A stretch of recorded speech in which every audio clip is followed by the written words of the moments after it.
พี่น้องเลยเนาะเปิดผักมาเป่าเค้กเลยบาดนี่พี่น้องเลยทักทายสบายดีสวัสดีเด้อพี่น้องเด้อ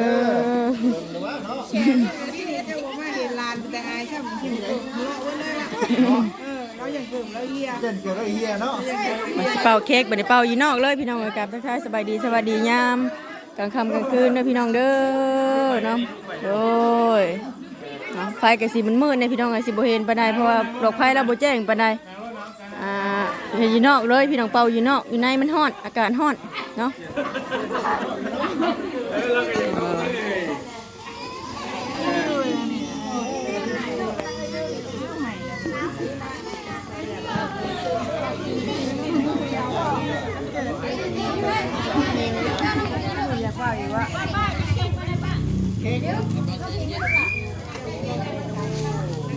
ไปมือแน่เลยเป่าเทิงเป่าเทิงได้เตียงไปนะอีกน้อย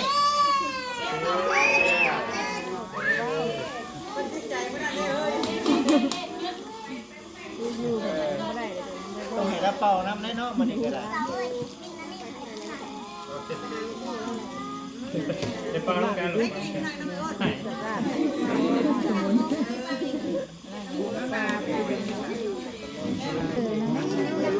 ว่าคืออยู่นะ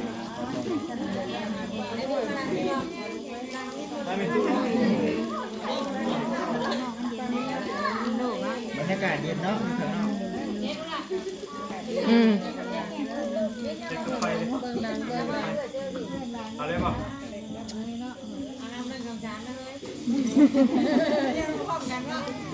ไปบุปิดกันได้มืดเลยมาไม่ดุมาไม่ดุเอ้าทั้งลูกสาวกับอีเมล หมูลงมาป้าเพิ่นแหละมานั่งกันนั่งวาดพี่ดุมานั่งกันนั่งวาดพี่ลูกหลานแม่มานั่งกันนั่งวาด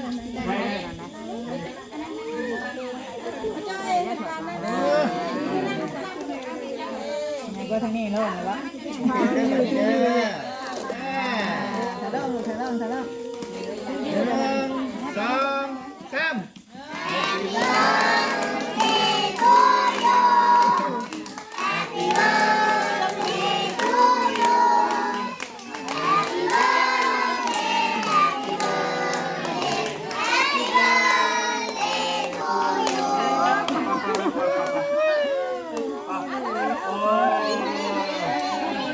แล้วลูกนั่นนำ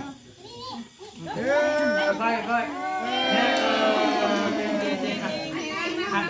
อ้ยเป่าน้ำให้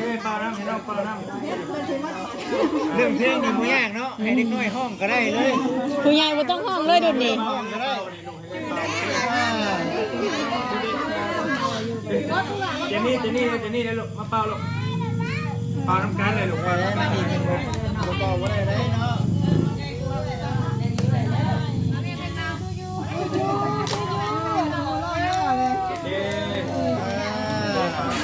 เอาลูกเป่าเอาคนเนี่ยเฮ้ยเป่าลูกเป่า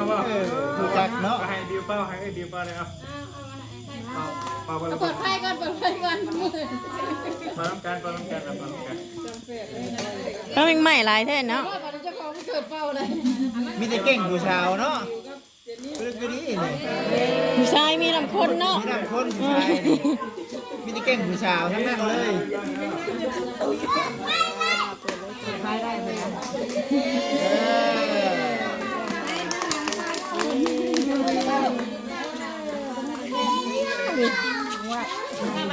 ขอเป้าทำไมเราไม่มีไปลูกไปเข้าไปแล้วลูกเข้าไปแล้วไอ้พิงเป้าแน่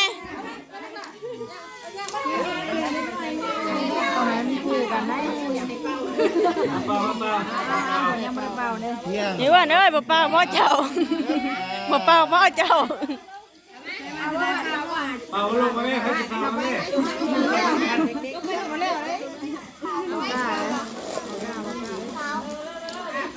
ไปที่เป่าลงมาแม่เป่าอยู่คนเดินหลังแค่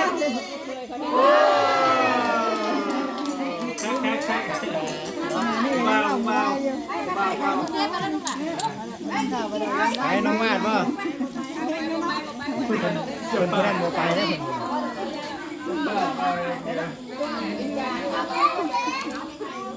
ผม ย่าเรารวยมันหน่อยเป็นพอได้เปล่าน้องยาห่านจิ้มเช็คกินได้ ใส่หูเลย แคบน้อยเนาะแคบน้อยเลย โอเคมาถ่ายรูปมาถ่ายรูปไหมนะ นั่นน่ะ เด็กๆนี่วิดีโอกันได้หรอวิดีโอได้เนาะมันงามมาถ่ายรูปลงมาได้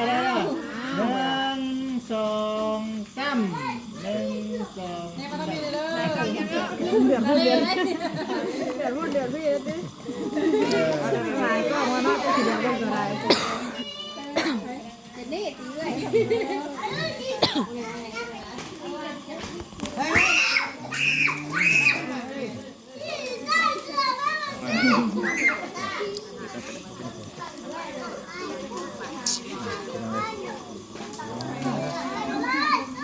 ไปได้ยังไงเนาะต่อคลิปเรียบร้อยแล้วบาทจริง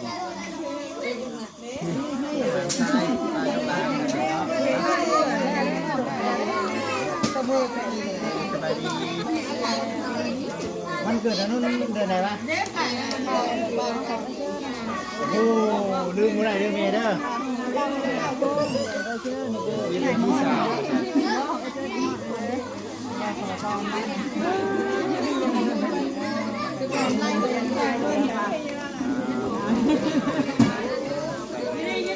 ไปน้ำกันคนอีกแล้ว พอในร้านตาเลย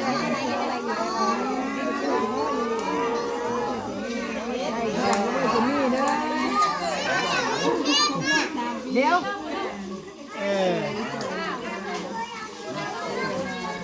จำไม่ได้อีกแล้วโตไม่นานนะ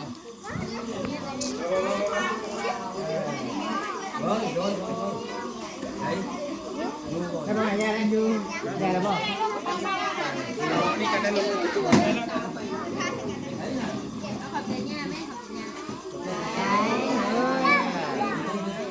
ขอบใจ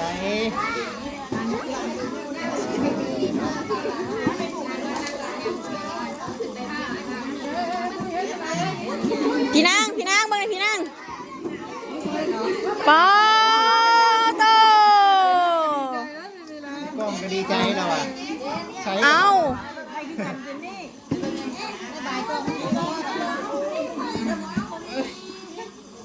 ปันกันเนาะ โอ้โห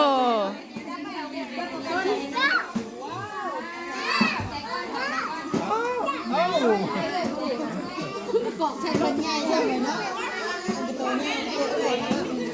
ระวังเด้อเค้กปิ้นเด้อ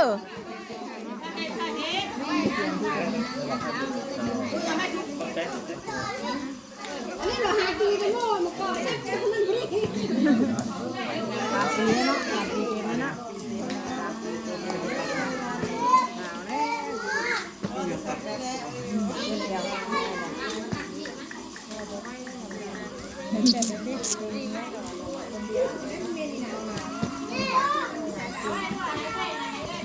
ของคนน่ะ น้องอันนี้โชคดีนะ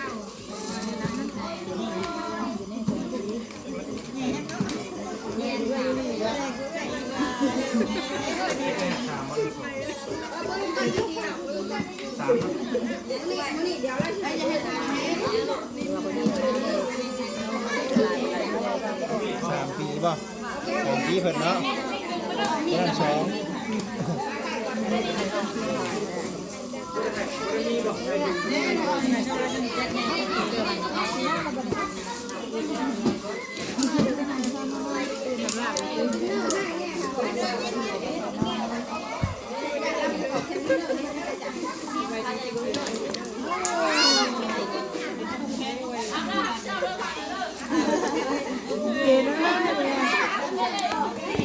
คิวลายครับตัดผมเลย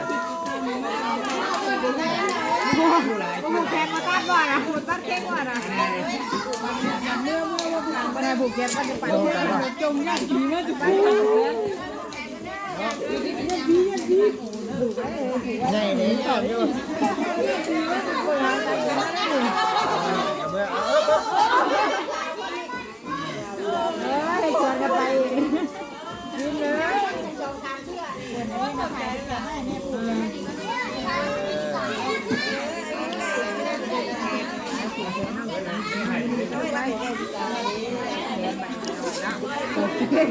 อะไรกินเค้กเลยบุ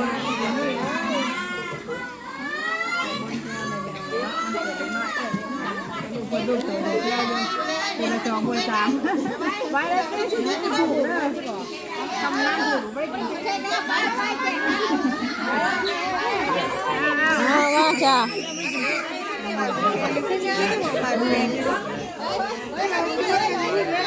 เอาไปให้เพิ่นแน่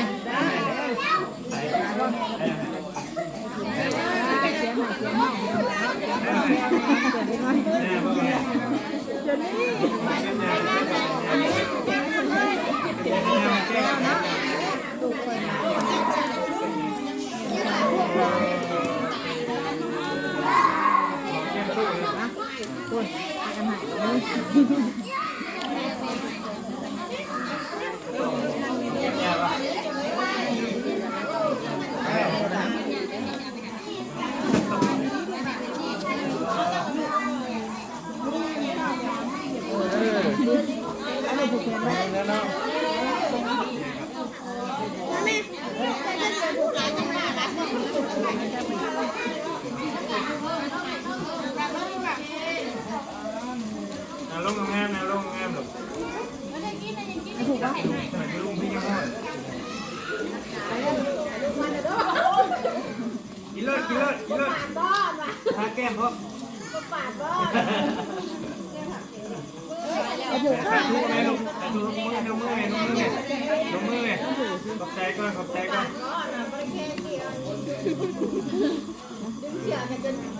เชื่อที่ทานอ่ะ นอนแล้วเศร้าตาตู้ก่อนเร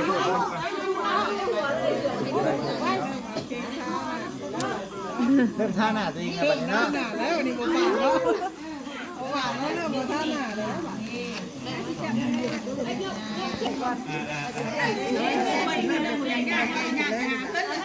มูนี่ก็ได้ดีมาจะดีขึ้น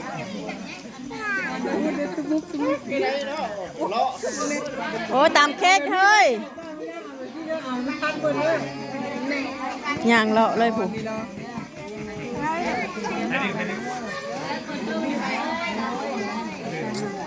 นุ่มไหมนี่นุ่มน้องมา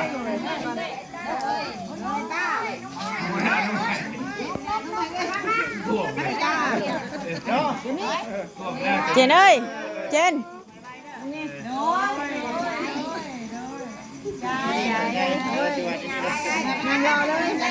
ป้าตัวคือยังพอบินกระบาดแทนต้องลองเพลงนะมาเลยแม่น้องเลย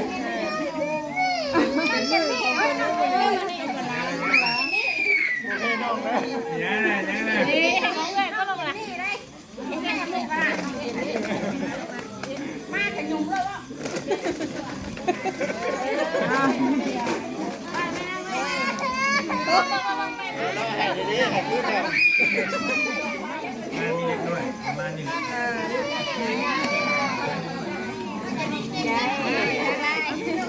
ไปรอไปดิมาพี่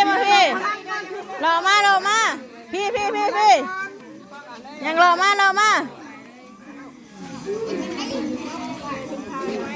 เจ้าผู้ร้านค่อย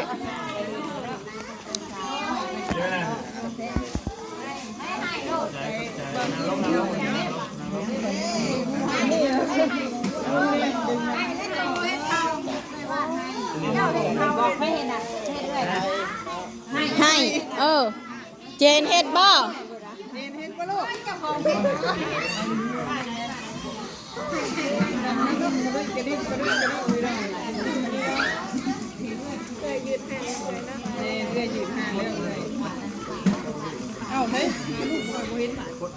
เฮ้ยกินนี่คืออยู่นี่ลูกเฮียนี่พุ่นไปจักบอกพุ่นไปจักเบิ่งดูหันมีน้ำไหม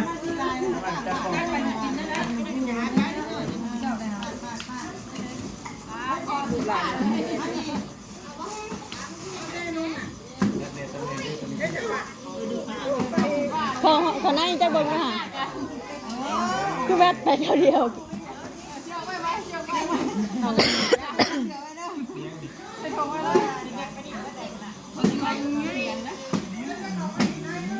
เอาควันลุงมีเอามาให้ก็ได้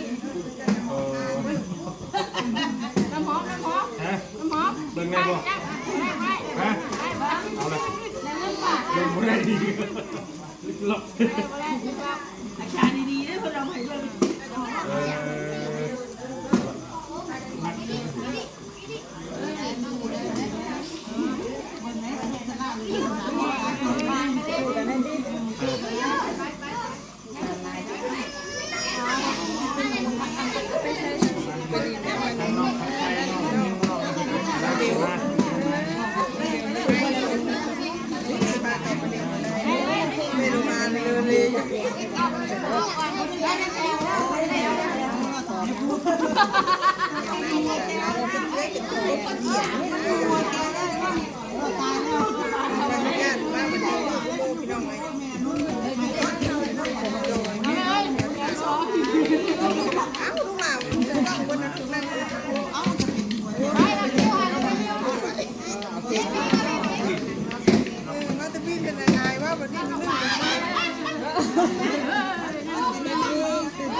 รถทางนี้ก็ได้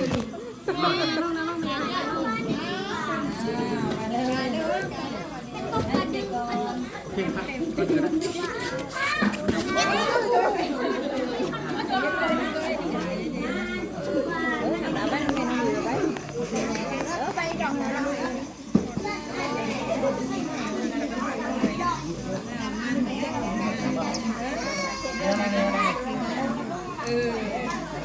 งานเด็กน้อยดิ คนเรียนประมาณนั้น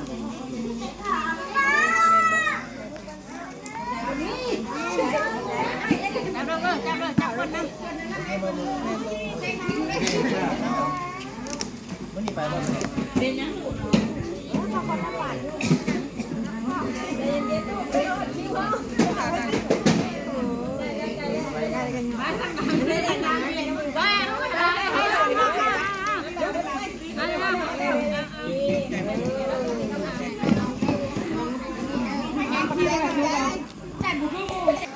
มาเบิ่งทางในอยู่ในกินห้าวบาทนี่พี่น้องเลย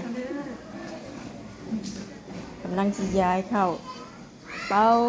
หอมตามบังหงกุ้มรอดป้าตากระบุกกระบุยยือแจเพิ่นน่ะใบดีใบดีใบดีใบดีโอ้กับข้าวเฮาพี่น้องเลยหอมกุ้มลาบไก่แกงไก่ตำบังหง1 ลูกชิ้น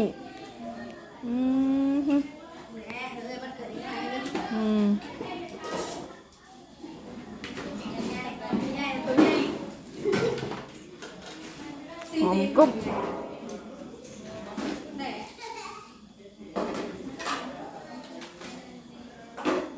เสพท้องจิ้วอยู่หอยจักมันกินตำบังหงเว้นนี่ด้วยว่ากินน้ำเป๊ปซี่ป่ะจะกินพริกน้ำยางเด้อบัดนี้นะมันแบบมันฮ้อนนะมันฮ้อนไม่เสียบนะจักอีหยังเด้อบัดขึ้นก็ขึ้นได้ใช่มีทั้งใหม่ดีบ่เดี๋ยวนี้ตายมีทั้งใหม่ดีบ่บอกกันนี่แต่ยายกับเขากับน้ำก่อนบาทนี้พี่น้องเอ้ยป้าโอเคเพื่อนพี่น้องเอ้ยก็สิประมาณนี้เด้อกับเขากับน้ำฮอดกันไปสำหรับที่นี่ขอตัวไปแล้วเพื่อนพี่น้องปื้มได้นู่นเป็นปื้มอยู่พื้นนะไปยายกับเขากับน้ำก่อนเด้อพี่น้องเอ้ยก็สิประมาณนี้เนาะ